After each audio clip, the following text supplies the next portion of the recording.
Take your Bibles and go back to Mark chapter 12, and we're going to pick up with our study, watching Jesus work in the book of Mark. And as you know, we started this chapter before Christmas, so it probably feels as if we have been in this chapter for months. I guess we have. We took a break there during December to look at messages about Christmas. You'll remember when we started this some months ago that this chapter has 4 questions in it. The first question was the Pharisees. They came to Jesus and they said, is it right to pay taxes to Caesar or isn't it? Then the second question, the Sadducees came to Jesus and they said there were these 7 brothers and they all married this same lady consecutively because the Old Testament has told us if a brother dies without having any children, his brother should marry his wife. Long story, we looked at some of the details, but long story short, they said, okay, in the resurrection, whose wife is she going to be? All these 7 guys had her as a wife. This question, those 2 questions were not sincere questions. They were trying to trick Jesus. They're trying to trap him. They were trying to make him say something wrong, something that they could attack, something they could accuse. This question is a sincere question. Let's pick it up in verse 28, Mark 12:28. I'll read to you. Follow along as I read out loud. And one of the scribes came, and having heard them reasoning together and perceiving that he'd answered them well, asked him, which is the first commandment of all? What's the first commandment? What's the biggest commandment? What's the commandment that we should prioritize above all others? And Jesus actually gives him 2 answers. Number 1, love the Lord your God with all your heart, soul, mind, and strength. That was our theme verse for last year, you recall. The second one, he said, is to love your neighbor as yourself. Last week, we looked at loving God with all our heart, soul, mind, and strength. This week, I want to look at the other commandment, which was to love our neighbor as ourself. Now, before we get to there, I want to take a little detour through the book of Matthew. So hold your place in Mark chapter 12 and turn back to Matthew chapter 22, which gives us a parallel account. And Matthew adds a little addendum, adds a little sentence that Jesus said that Mark doesn't add. It's not that they have different accounts, just Matthew remembers this sentence, Mark remembers a different sentence. But Matthew says this in Matthew 22, verse 40, at the end of his answer, the second is like unto it, thou shalt love thy neighbor as thyself, Matthew 22:40. On these 2 commandments hang all the law and the prophets. That's where we're going to pick it up this morning right after we go to the Lord in prayer.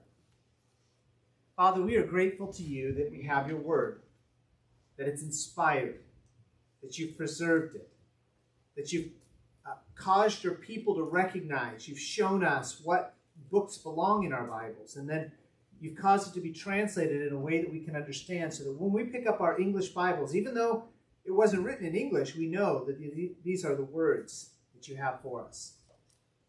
We're thankful, Lord, that you not only given us your word, but you've given us your Spirit to shine the light of truth in our hearts, to show us what is right and what is wrong, to help us understand the meaning of these passages, but in addition to that, to show us what the application is to our lives. We're thankful for all of that. We're thankful that we're not afloat on a sea of relativity, not knowing what is right and what is wrong. We're grateful that we aren't in a forest of trees, uncharted, not knowing what the goal is. We know that we're here to glorify you, and you've shown us how to glorify you. You've shown us what it takes to have a relationship with you. We're thankful for this. Again, I claim your promise that where 2 or 3 are gathered in your name, there you are in the midst of them. We claim your presence. We ask for your Spirit, again, to illuminate, to shine that light into our hearts, into our minds. Help me to focus. Help my listeners to focus. We don't want to waste time. We want to invest time for eternity. And we ask for your help to do that. We love you. We do want to love you with all our heart, soul, mind, and strength. There's so many distractions. There's so many other purposes in life that pull us away from that. And Father, bring our focus back to that, loving you. And then loving our neighbor. Show us what it is to love our neighbor. We ask these things in the name of your Son, Jesus Christ. Amen. Loving our neighbor. We're going to get to that in a minute. Let's take a little detour through this statement that Jesus makes. On these two commandments, love God and love your neighbor. On these two commandments hang all the law and the prophets. I mentioned last week, the Jews had divided the Old Testament up into 613 commandments. And we're not going to go through all 613 commandments and show how they hang on the law, how they hang on these two commandments. What we're going to do instead is we're going to take the 10 commandments. The 10 commandments. And the 10 commandments are written down for us in Exodus chapter 20 and also in Deuteronomy chapter 5. You probably remember what these 10 commandments are. I've given you the Deuteronomy passage here.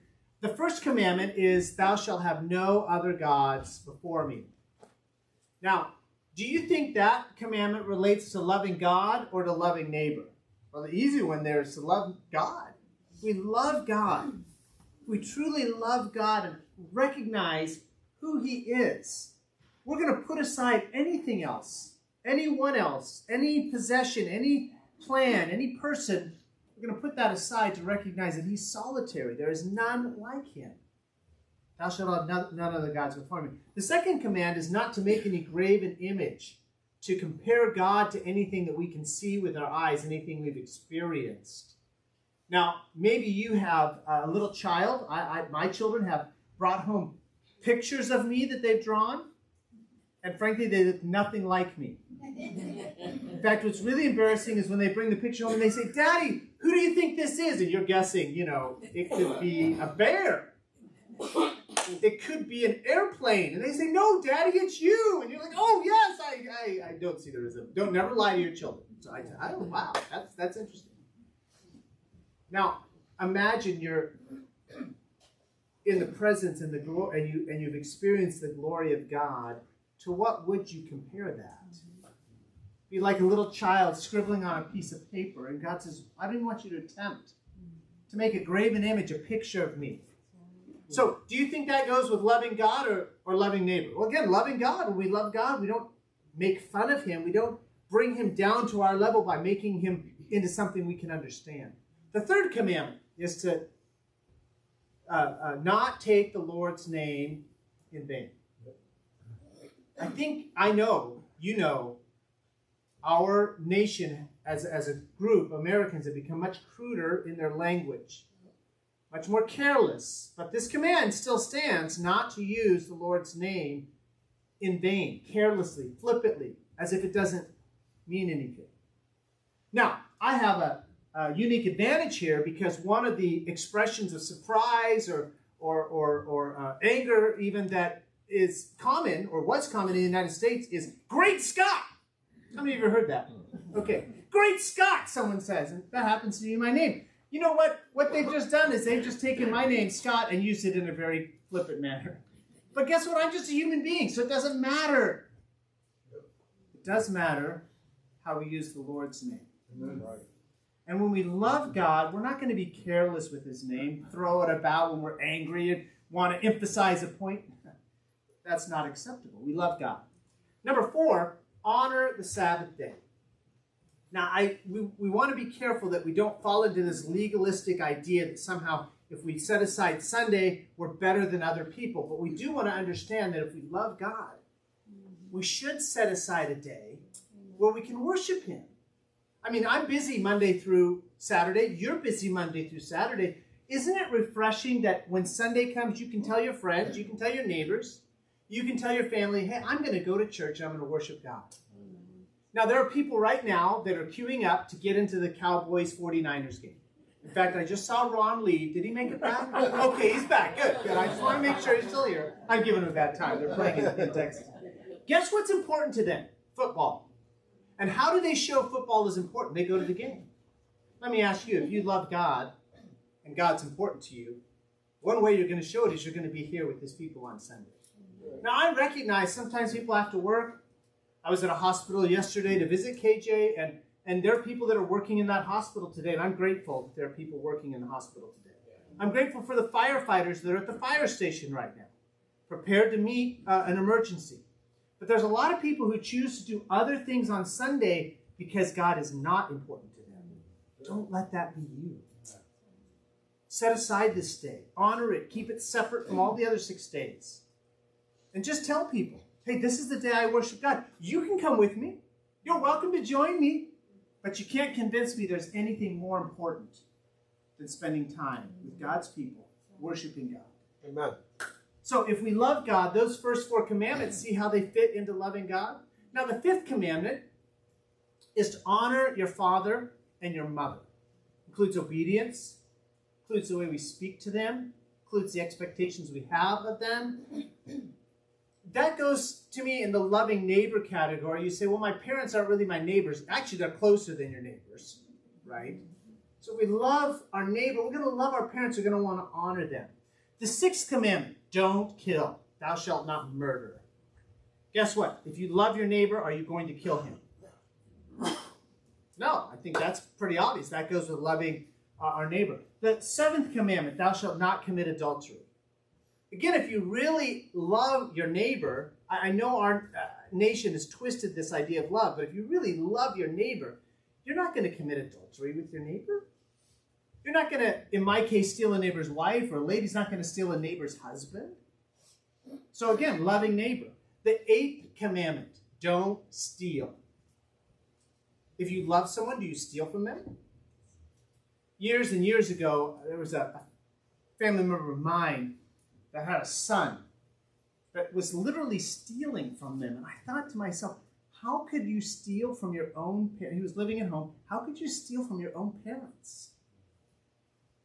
Well, he didn't love them, did he?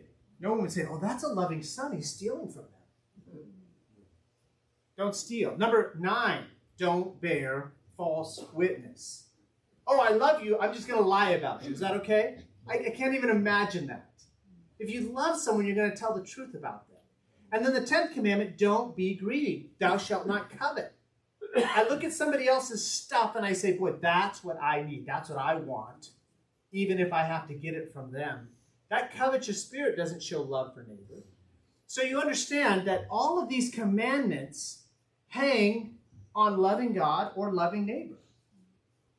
Now, don't forget, though, that these 10 commandments, they don't exist so that we can keep them and earn our place in heaven.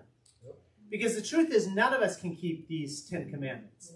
In fact, Romans chapter 3, let's turn there. Romans chapter 3, don't lose your place in Mark. We're going to get back there. Tells us this. We're going to read verse 20, Romans 3:20.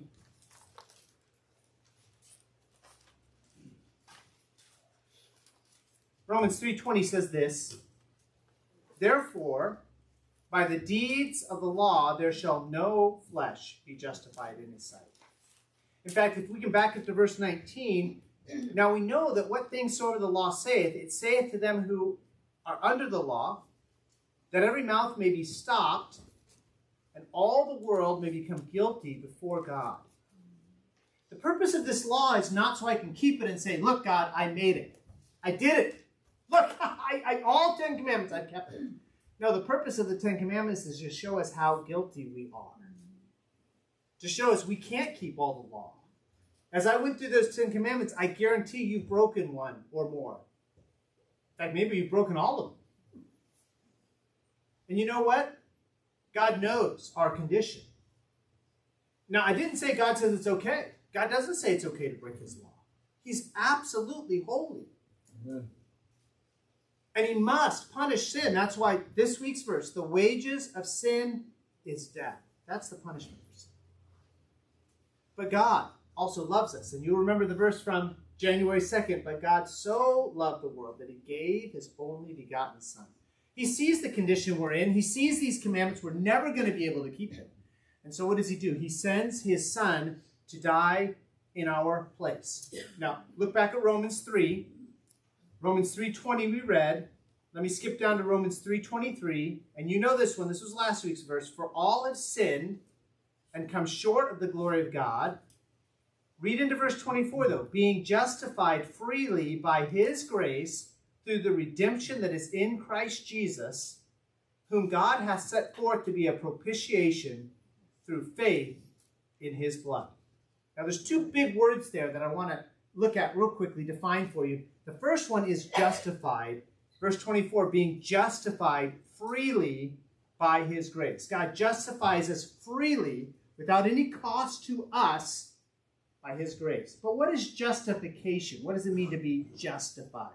I think I told you the story when we were in Mongolia and we were trying to do some translating. There was this word called zagachlik. It doesn't matter what it means, but what it means is to become white.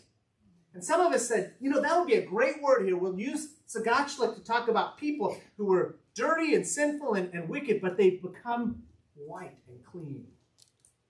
The only problem is, in Mongolian history, zagachlik was a reference to people who had been rehabilitated. That is, they were accused falsely by the government of some crime, and then later the new government would say, you know what, that person never really did that. We accused them falsely, so we're going to make them white again. That's not the case with us and God, is it? I'm not falsely accused. I stand guilty. Verse 19, that all the world may be guilty before God.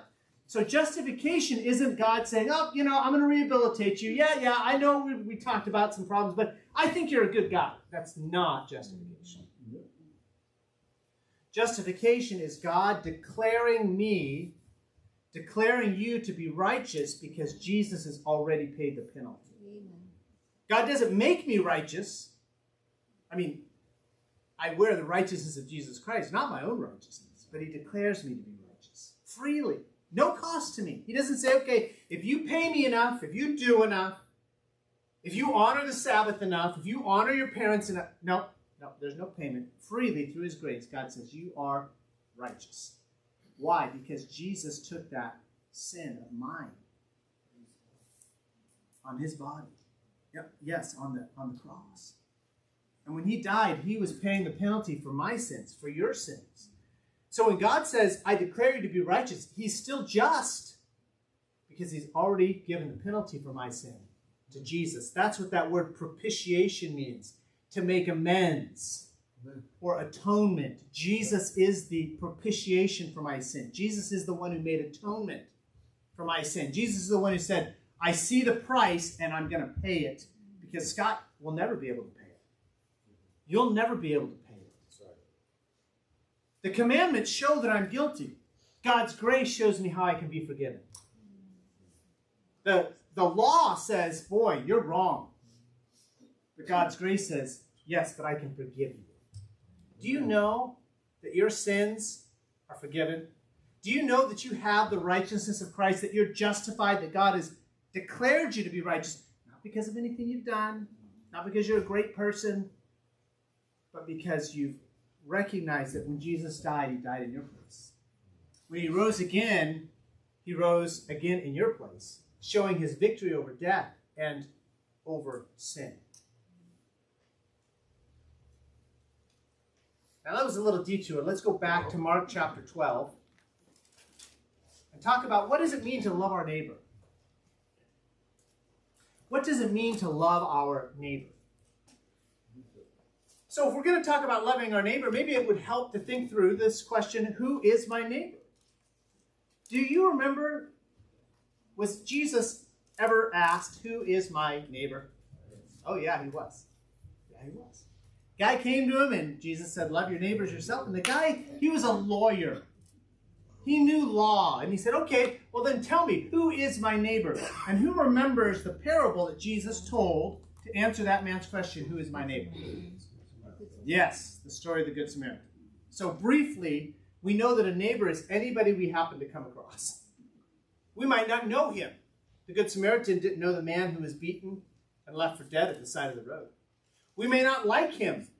Samaritans and Jews had an ethnic animosity between them, but he still reached out to him. That person may be able to do absolutely nothing for us. In fact, you remember the story of the Good Samaritan. He put that man on his own beast. instead of riding himself. He took that man to the closest inn where he could get care, and he paid for that man to be cared for, and then he left. And there's no record that that Jew even said thank you, much less paid it back. So the neighbor is just anybody that I come across. My neighbor could be my literal neighbor, the person who lives on my street or lives in my building. My neighbor could be the person I work with. The neighbor could be that person I meet at the store when I'm out shopping and I'm wondering why the shelves are all bare. My neighbor could be the guy I meet at the auto repair who's going to repair my car. Any of these people could be my neighbor. Hold that thought. Neighbor's anyone that I come across. And let's go back to last week's lesson. Do you remember the 3 aspects of love that we talked about last week? They all started with the letter A. And the first one, this is not the letter A, but the first one simply means to notice. What was that aspect? Attentiveness. That's right. We've got to pay attention to people. Do you remember, if I don't pay attention to people, I'm never going to notice what their need is. Why is it hard for us to pay attention to other people? Because we're selfish. My problems always seem so much bigger than everyone else's problems. When I come home at the end of the day, it always seems like my problems are a lot bigger than my wife's problems, or my children's problems, or my parents' problems. Why? Because I'm naturally selfish. And so if I'm going to love my neighbor, the first thing I'm going to have to do is pay attention to those people I meet. What are the needs that are there? There's a second A word that starts with the letter A. Now that I've paid attention, okay, I see that need. What's the second part? Action. Action. I got to do something about it.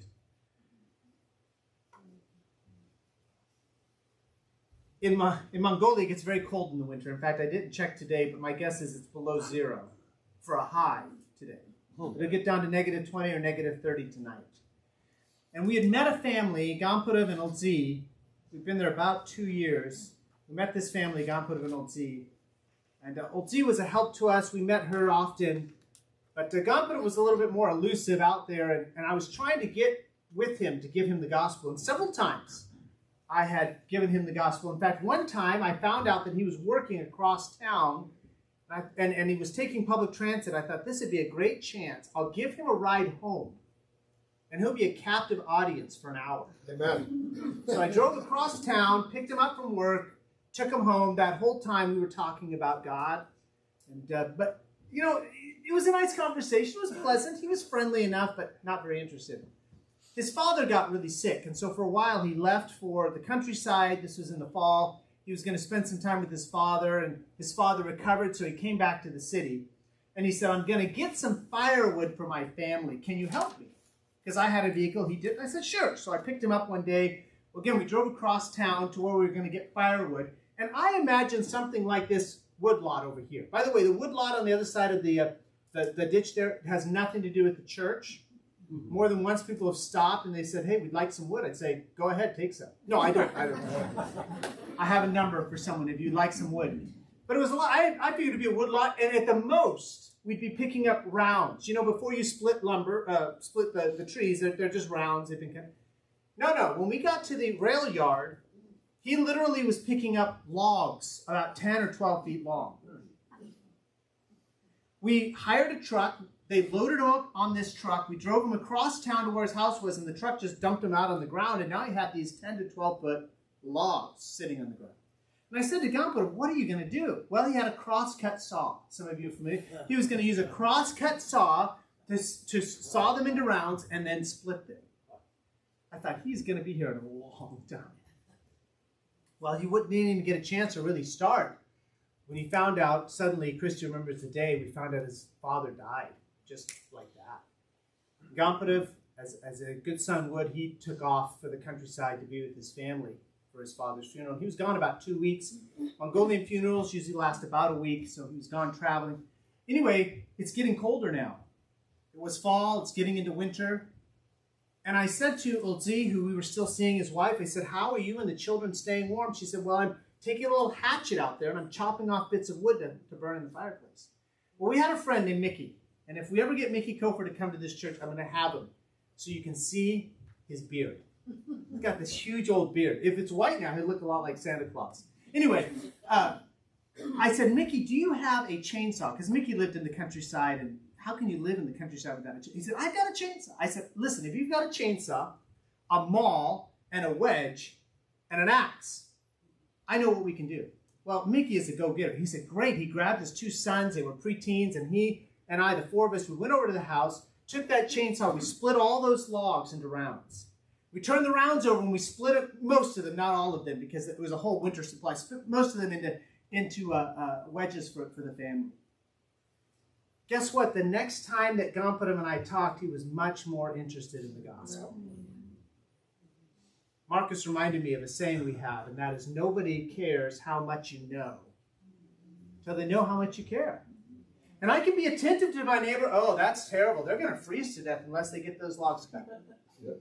But it does them no good until I take action. Now, I can't solve everybody's problem. There were a lot of people in the city where I lived, Ulaanbaatar, that struggled to heat their homes for various reasons. But what I can do is when God brings someone across my path and the Holy Spirit impresses on my heart, that's the one to help, then I can pay attention and I can take action. Who have you taken action to help this week? Anyone?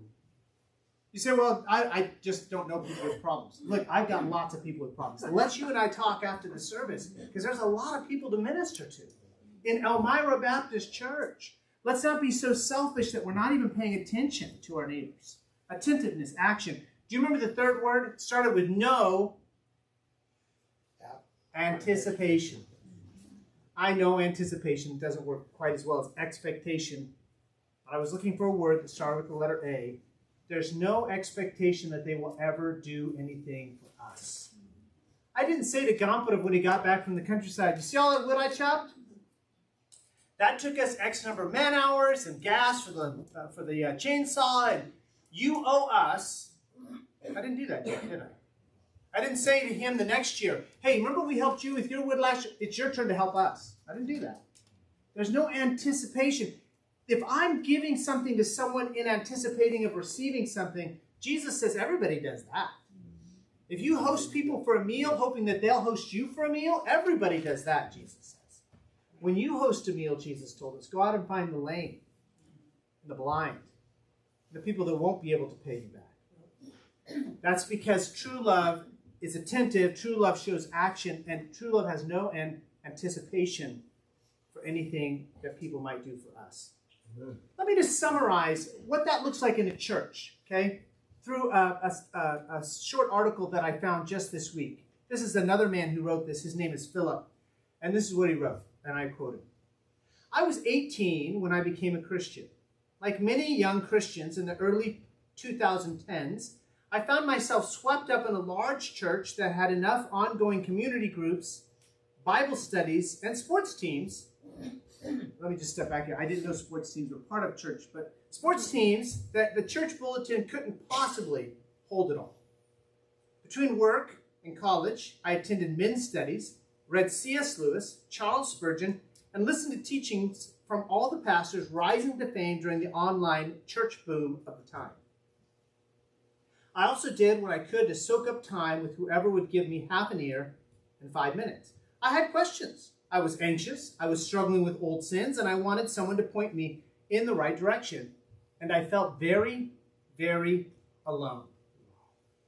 Just over a decade later, I've realized that many Christians feel similar. We come to a saving and personal faith in Jesus Christ, and we expect to step into this church world where we will be surrounded by other believers who want deep and personal relationships with us too. Except many of us don't find that.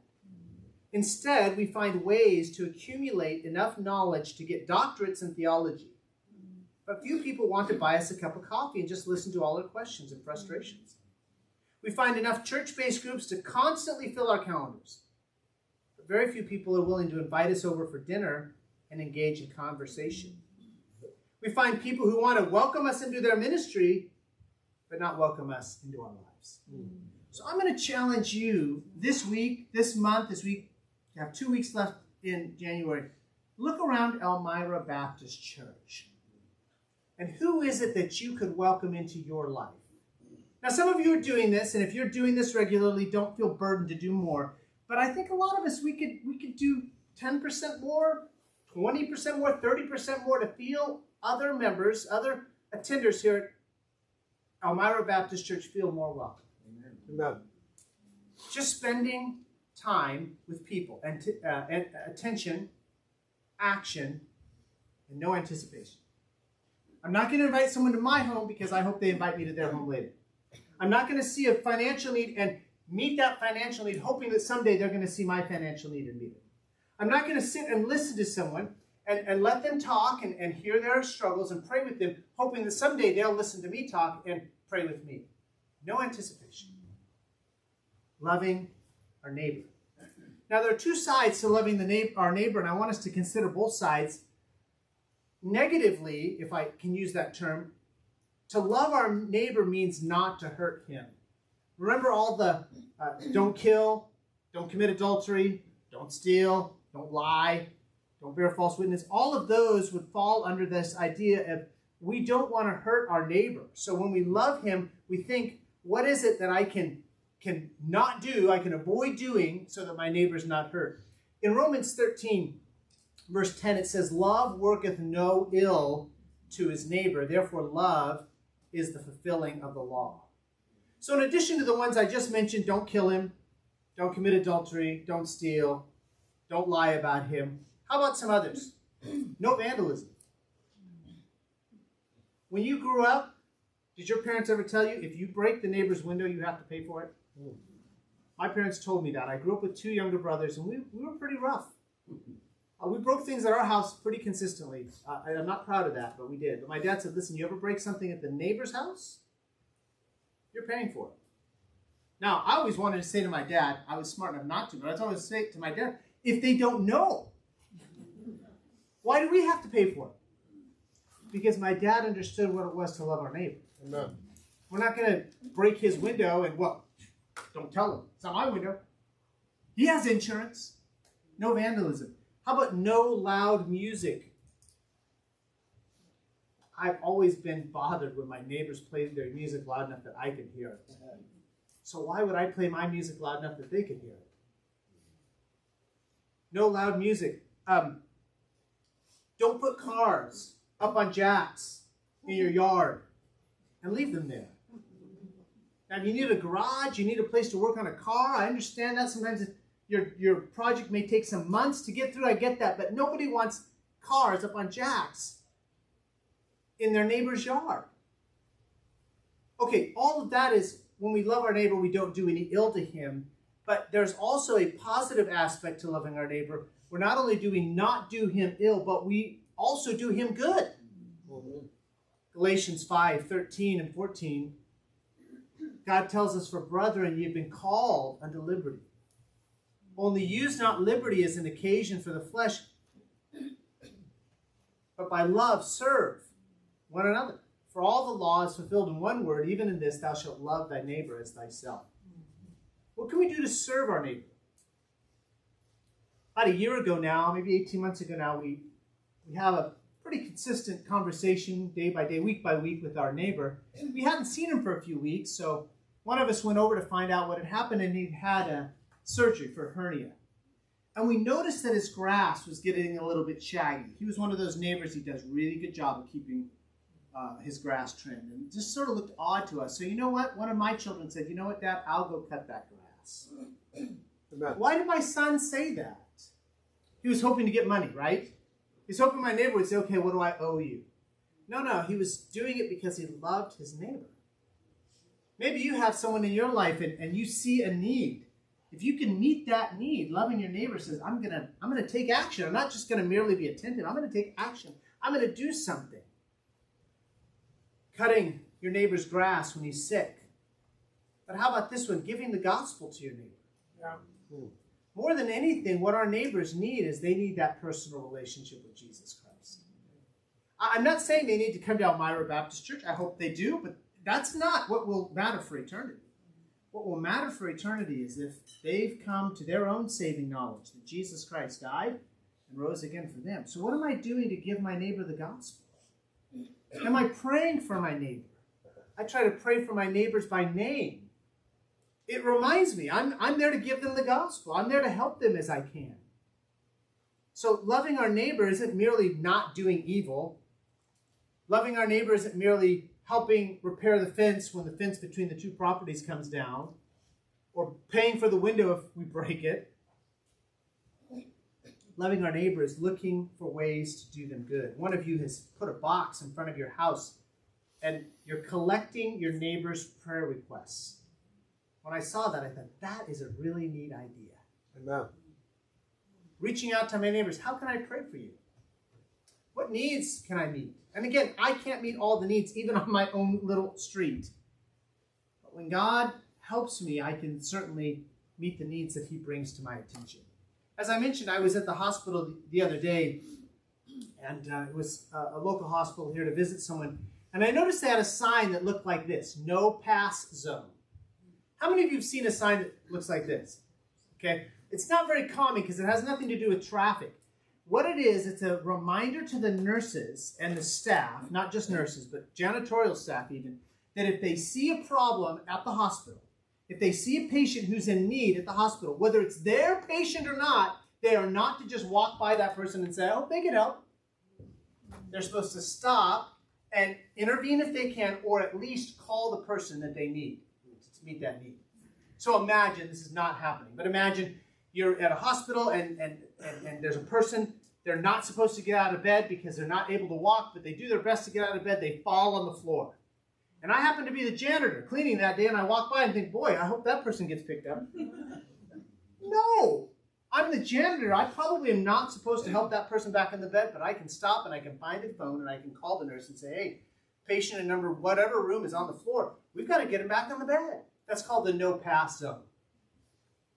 I want our church, Elmira Baptist Church, to be a no pass zone. Amen. In other words, when we are here meeting together, if we see someone in need, it's my job to reach out to them, identify the need, and if I can meet it, let's meet it. And if I can't meet it, to at least bring it to someone else's attention, a deacon's attention, my attention, so that the church can meet that need. Years ago, I was sitting through a very difficult sermon. I mean, the sermon was good. It was good Bible, but I didn't like it. So that made it difficult. And I had a brother who was sitting, I was sort of sitting over here in this area, and this brother was sitting in this area. And he must have been looking at me, because after the service, he came up to me and said, brother, I can tell that sermon really bothered you. Now, what I wanted to say, no bother at all. That's what I wanted to say. But I said, no, yeah, I really struggled with this. He said, let's pray. Amen. And he took time to pray with me right there, because it was a no pass zone. Now, it'd been easy for him to say, boy, it's lunch. Whew, I'm hungry. Let's head out. But there we were, long after everyone else had gone, talking, praying together, because it's a no pass zone. Do you see someone who needs a kind word? They're obviously discouraged. They come in maybe and you say, how you doing? I'm not doing well. I'm discouraged. Don't say, okay, well, have a nice day. I hope it gets better. I'll be praying for you. Now, let me encourage you to stop and ask, what's discouraging you? Well, what happened? How can I pray specifically? Is there something I can do? That's a no-pass zone. Does someone need comfort? Maybe you know they've just had a hard week. They've had a death in the family, or they've had some serious illness, or maybe they've had a financial reverse, and you're aware of that, and you see them come into church. Don't just say, hey, have a good day, praying for you. Stop, how you doing? Now, let's be the type of church where when someone says, how are you doing, we can tell people, hey, I'm not doing well. This has been a hard week. We stop and we take time to pray with each other, because it's a no-pass zone. Does someone need a listening ear? You know, a lot of times what people need more than anything is 5 minutes of your time for you to listen. Don't be that person that when someone tells you their problems, you say, you know, that happened to me, but worse. There's a Far Side cartoon. You probably don't remember Gary Larson, The Far Side. There's two guys sitting there talking together. And the one guy has a peg leg. He's a pirate. A pirate has a peg leg. And he says to the other pirate, you think that's bad? Let me tell you my story. And the other guy has a peg head. And that's sometimes what we do to people. They tell us their woes. They tell us their hurts. And we're just like, you think that's bad? Let me tell you my story. That's not a listening ear. That doesn't help them. They don't leave that conversation feeling heard. Let's be a no-pass zone. Maybe they require counsel. Maybe they bring you a problem and it's obvious that they need some more scriptural truth so they can make a wise decision. Maybe it's not right there that minute that you can talk with them, but could you say, hey, let's get together and talk. Come to my house. Can we meet your house? Can we meet somewhere in the middle?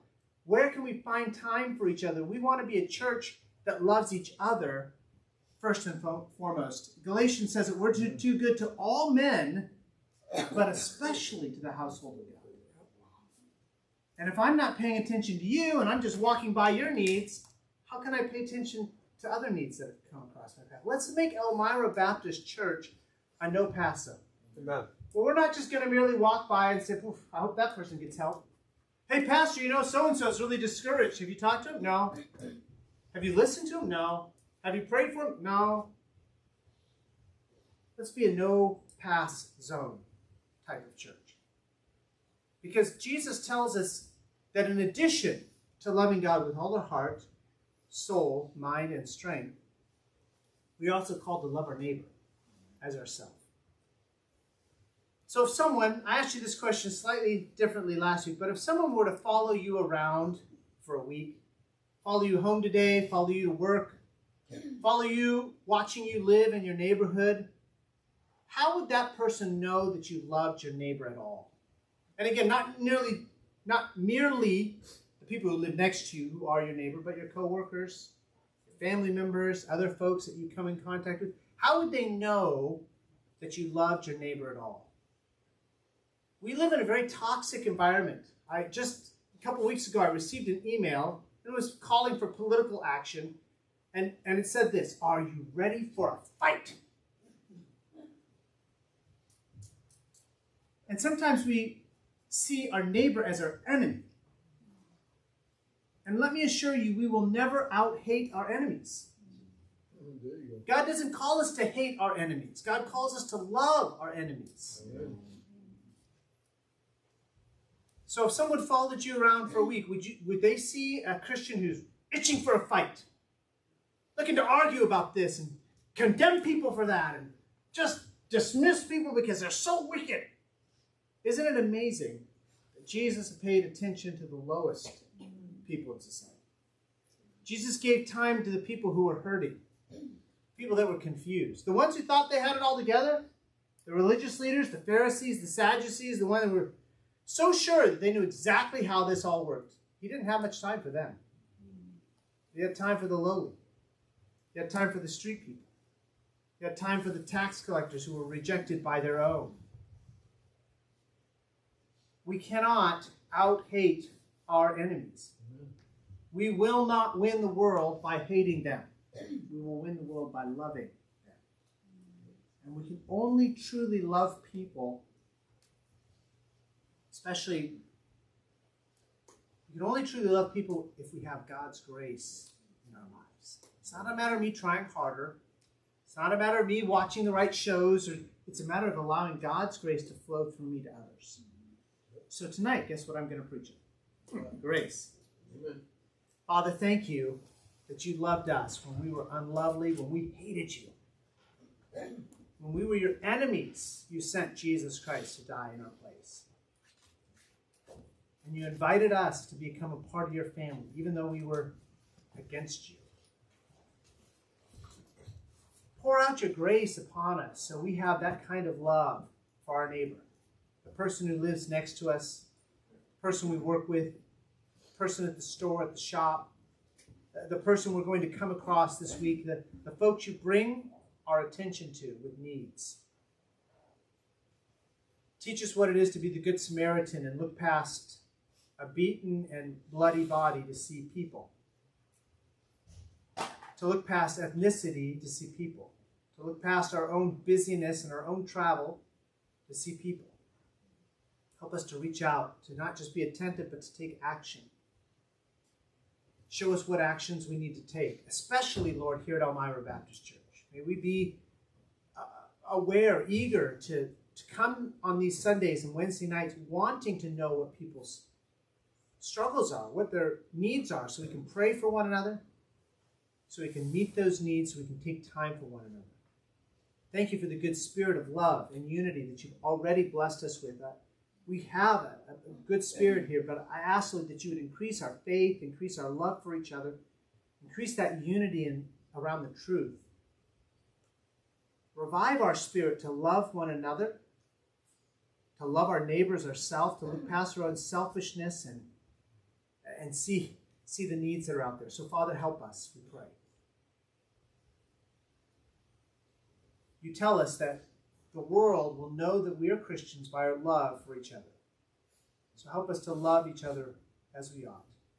Help us to take of your grace and pass it on to others. And we pray these things in the name of your Son, Jesus Christ.